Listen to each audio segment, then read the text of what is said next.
ভাইয়া এই দেখেন, এই যে এটা এটা গোল্ডের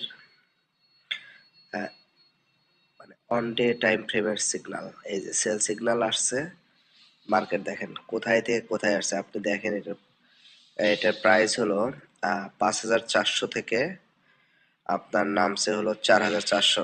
1,000 পয়েন্টস আপনি হিসাব করেন কত পিপস হয়।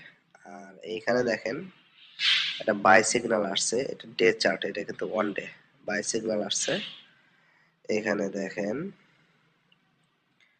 এইটা, ওকে, দেখেন এখান থেকে বাই সিগন্যাল শুরু হয়েছিল হলো আপনার 4,653 এবং এটা 5,400 পর্যন্ত কিন্তু উঠছে। এটা কিন্তু ডে, তার মানে 1 2 3 4 5 6 7 8 দিন একটানা সিগন্যাল চলছে আপে। ওকে, আমি যদি একটু টাইম ফ্রেম ছোট করি,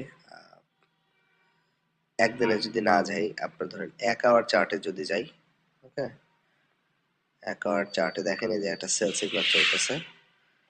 এটা সো এইটা যে বাই সিগন্যাল যেটা আসছিল আপনাদের 4,658 থেকে 4,720 পর্যন্ত উঠছে। এই যে একটা সেল সিগন্যাল আসছিল, এটা আসলে 4,720-এ, এবং এটা হলো আপনার মুভমেন্ট করছে 4,615 পর্যন্ত। তো প্রত্যেকটা সিগন্যাল দেখেন একদম শিওর শট। আর আমার এইটা কিন্তু আপনার এটা কিন্তু নন রিপেইন্ট একটা সিগন্যাল। এখানে দেখেন আপনার এই যে নিচে আসছে, এখানে যে একটা লাইন আছে দেখেন, এই যে বেগুনি, এটা কিন্তু টাচ করছে। টাচ করার পরে এটা কিন্তু একটা রিজেকশন নিছে এবং তারপরে কিন্তু এই যে সিগন্যালটা আসছে, এটা সিগন্যালটা দিয়েছে হলো 4,480-তে, এটা বাই সিগন্যাল। এবং এইটা দেখেন, এইটা মুভ দিয়েছে হলো 4,800। কত পিপস হয় হিসাব করেন, এটা গোল্ড মার্কেট। ওকে, সো এরকম যদি ছোট একটা মুভমেন্টও যদি এক মাসে যদি একটা মুভমেন্টও ধরতে পারেন, সো কত টাকা প্রফিট আসে ভাই হিসাব করে দেখেন আর কি। এই আমি যদি 15 মিনিটের চার্টে দেখাই, সো আপনি যদি স্ক্যাল্পিং করেন দেখেন এই যে একটা বাই সিগন্যাল দিয়েছিল 15 মিনিটের চার্টে। ওকে, সো এটা আপনার 4,630-এ সিগন্যালটা দিয়েছিল, এটা উঠছে হলো 4,680। ওকে, 4,630, 4,680। সো এই হলো আপনার এইটার সিগন্যাল অ্যাকুরেসি। আর আমার সবগুলো ইন্ডিকেটর কিন্তু ভাইয়া, এগুলো সব কিন্তু আপনার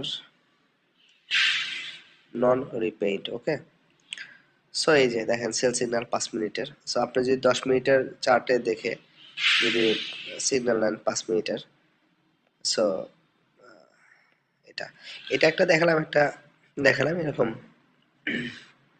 বেশ কয়েকটা ইন্ডিকেটর আমার কাছে আছে।